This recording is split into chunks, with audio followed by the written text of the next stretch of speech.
Well, the conflict in Mali tops our news tonight. Among the latest developments, France is sending more troops while West African leaders mobilize their armies to help fight Islamist rebels in the north. Meantime, the United States is preparing to offer aid to France. The U.S. is already sharing intelligence to help push back the militant advances. We have team coverage of the Mali conflict, beginning with VOA's Luis Ramirez at the Pentagon. The battle is on to help recapture northern Mali from Islamist militants. French fighter jets have been carrying out airstrikes on militant targets around the clock. French forces now are preparing to receive U.S. support. But that support will be limited to logistical help, including intelligence from drones. Thomas Dempsey is a retired U.S. Army colonel who works with the Defense Department's Africa Center for Strategic Studies. He cautions against a more heavy-handed approach. We need to be careful in a well-intentioned desire to counter violent extremists that we do not fan the flames of civil conflict in northern Mali, that we don't encourage local groups to take up arms against each other, and that we don't make the violence worse. The U.S. wants to go after al-Qaeda-linked militants in Africa, but it wants to do so without direct intervention, focusing instead on training the militaries of partner nations. Other Western nations are limiting their support as well. This British military plane delivers supplies to help French troops. France's immediate goals are to push back the militants' advance so that African peacekeepers can move in and start securing northern Mali for an eventual return to government control.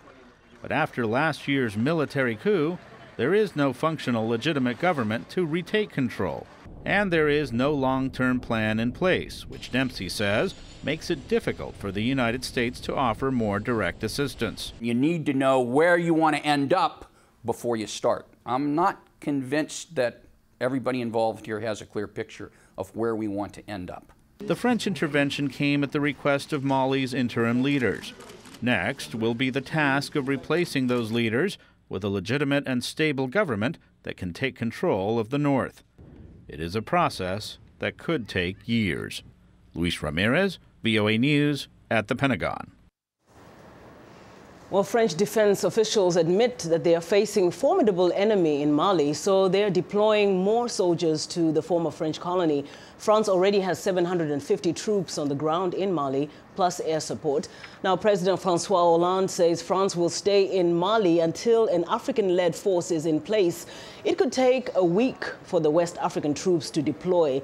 Gerard Aroud, France's ambassador to the United Nations, says France decided to intervene because it was worried that the rebels could take the capital of Bamako. The question is whether the armed groups in the north that want to negotiate will see proof that there is no other path than negotiation. We will prove to the armed groups in the north that they cannot take it by force and that the French determination is total. We will defend Bamako. We will not let the southern part of the country with its 13 million inhabitants fall to terrorist groups. A Nigerian general who will lead the African force is already in Bamako. The neighboring countries of Niger, Burkina Faso and Senegal also promised to send troops. Al-Qaeda-linked Islamic extremists seized control of northern Mali soon after renegade soldiers toppled the government in March. The militants have imposed harsh conservative Islamic law across the north. West African defense chiefs are meeting in Bamako today as part of the regional effort to retake parts of northern Mali from Islamist militants. Joining us by phone is VOA's Anne Luke, who is in the capital. And welcome to the show. Now, what is the latest? What are you getting from that meeting? West African Defense Chiefs of Staff are meeting today in Bamako. They're still meeting as we speak. They're expected to approve an accelerated plan or a plan to accelerate the deployment of regional troops to Mali to fight alongside the Malian army and, secure the capital and push back the Islamists who've taken the north. Mm-hmm. We're expecting to hear something more on that tonight. Keep in mind, the Nigerian general who's in charge of this force, who's going to be leading this force, even told reporters even today before that meeting opened. I mean, he's really voicing caution. He's really voicing, let's not be hasty. We need training. We need to get these troops in order. We need to get them equipped. So, even though we're talking about troops beginning to arrive within the week. The feeling here is that we're really not going to see a massive deployment for another few weeks. Yes, and as we mentioned earlier, the French troops have been pounding rebel positions even throughout the night. From what you're hearing, what is the progress? Are they being stopped? French President François Hollande says that the strikes have achieved their aims. I spoke with residents of Diaboli this morning. Keep in mind, Diaboli is the town about 400 kilometers outside Bamako that the rebels seized on Monday, and they said there were airstrikes throughout the night. But then, as of this morning, as of today, the Islamists still hold the town. They're still in the town. So it remains to be seen. You know, we're hearing that the Malian military is sending reinforcements to that area, but there hasn't been any fighting yet. Now, I know you're hearing from different people in Bamako. What are they saying about the French troops in their country? What is their position, the ordinary citizens? Yeah, it seems to be fairly positive. I mean, there's a general understanding that, you know, had the French not intervened and had they not intervened so quickly, that Sévaré could have fallen. And that's the Malian military base that was kind of in the north, just south of the occupied territory, that was first targeted by the rebels when they began their offensive last week. So, you know, for reasons of practicality, there's a real sense that, you know, this is what had to be done. And so I think it's very well accepted, fairly well received. Well, thank you very much, Anne.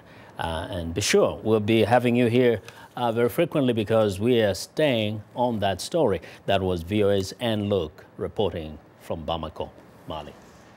Well, United States Secretary of State Hillary Clinton is paying close attention to what's happening in Mali and talking with African leaders about the best ways to resolve the conflict.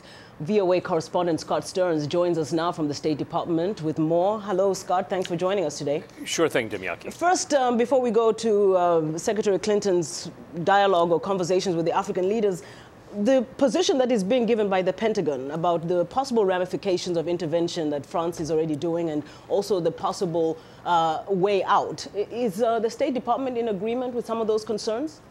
Well, it's certainly a continuing review of how the United States can best support the French military intervention in Mali, the goals of which the State Department says the Obama administration shares, of course, routing Islamic militants who've taken control of the north.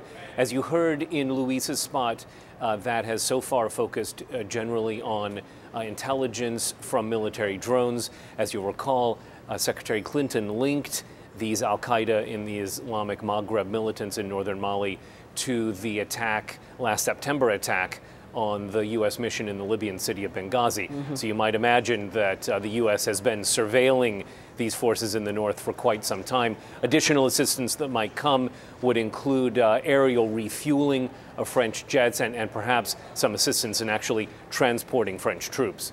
Now, meantime, of course, there's this threat of the al-Qaeda penetration, not only in Mali, but surrounding areas.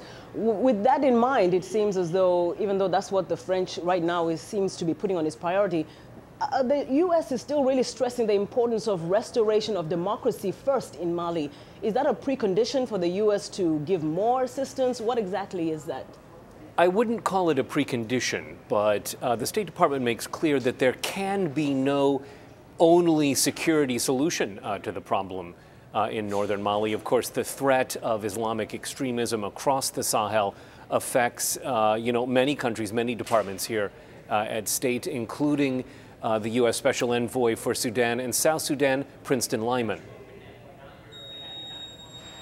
And I think the international community, again, with the strong African lead in ECOWAS, and now assisted by the French, have to respond to this.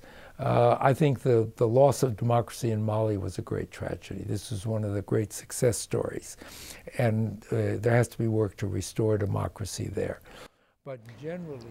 Scott, very briefly before you go, if you could just update us on the conversations with African leaders and ECOWAS in general.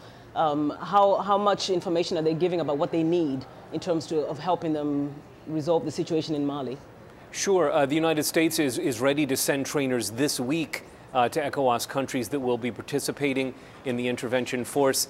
Clearly, the role of the regional alliance is a topic of conversation today here at the State Department between Secretary Clinton and the Liberian President, Ellen Johnson Sirleaf. Well, thank you so much, Scott, for that report. And for our audience, please remember to stay with In Focus for continuing coverage of the conflict in Mali.